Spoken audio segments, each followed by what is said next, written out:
Well, I got some power from my shop into the bus. I also went out, got some cutting discs, and I got a can of gloss black because I want to see how this looks. If it looks good, I might do all of it in the gloss black.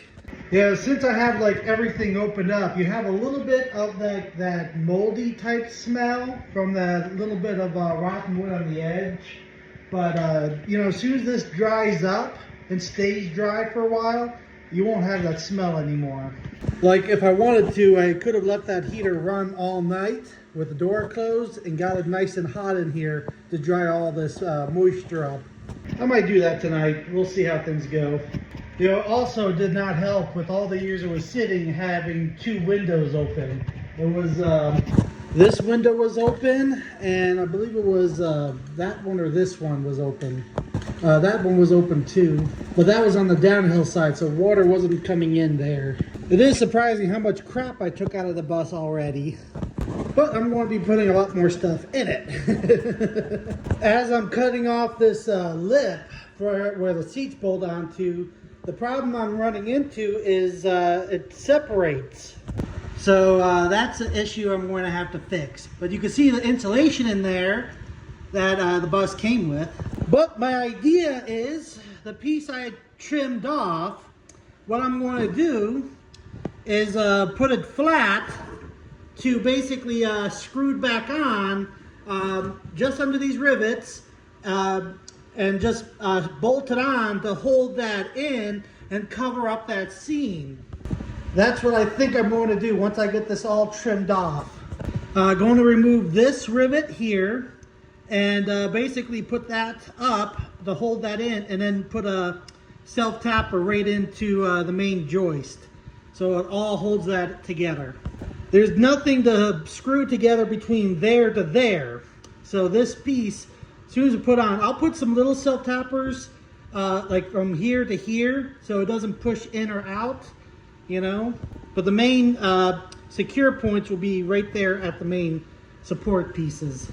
I'm not going to have that problem right there, but just the main length pieces. So like that 8 foot sections.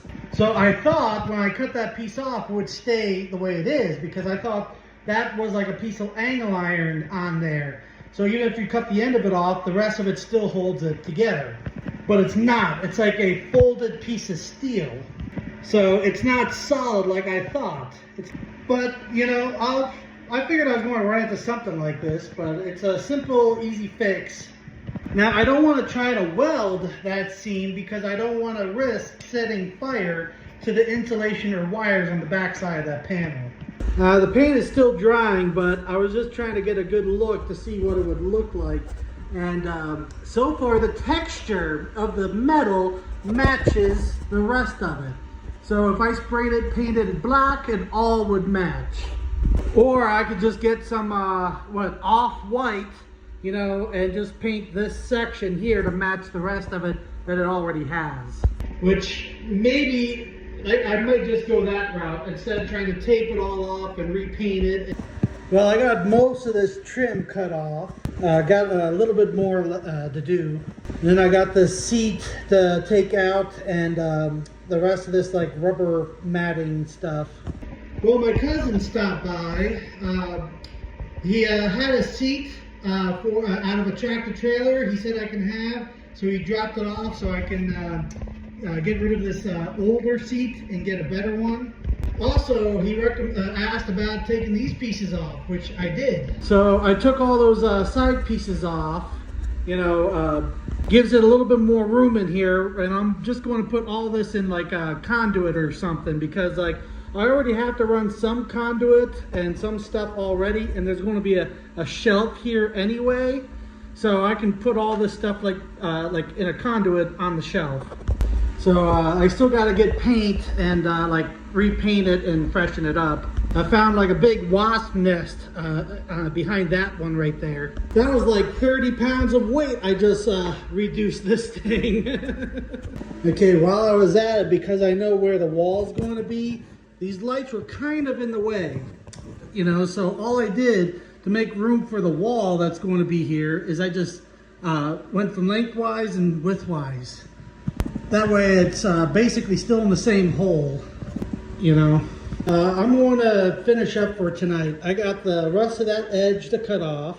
And then I got like a lot of little holes to like Permatex so they dry, clean the surfaces, you know, and get ready for paint. I'm either going to go with a black or maybe dark red, which is my favorite color, you know. It's, I guess you would say like blood red or something like that. It's almost black. It's such a dark red. So I gotta get some like masking tape and start taping these windows off. This is the seat my cousin brought up to me. So apparently it does not automatically air up and air down anymore, which I told him I don't care. The only reason it airs up at all, I'm happy. So it's a heated seat, has all the extra buttons and stuff on it. So this will be the seat I'm going to be putting into the bus. So that's it for tonight. I'll do more tomorrow.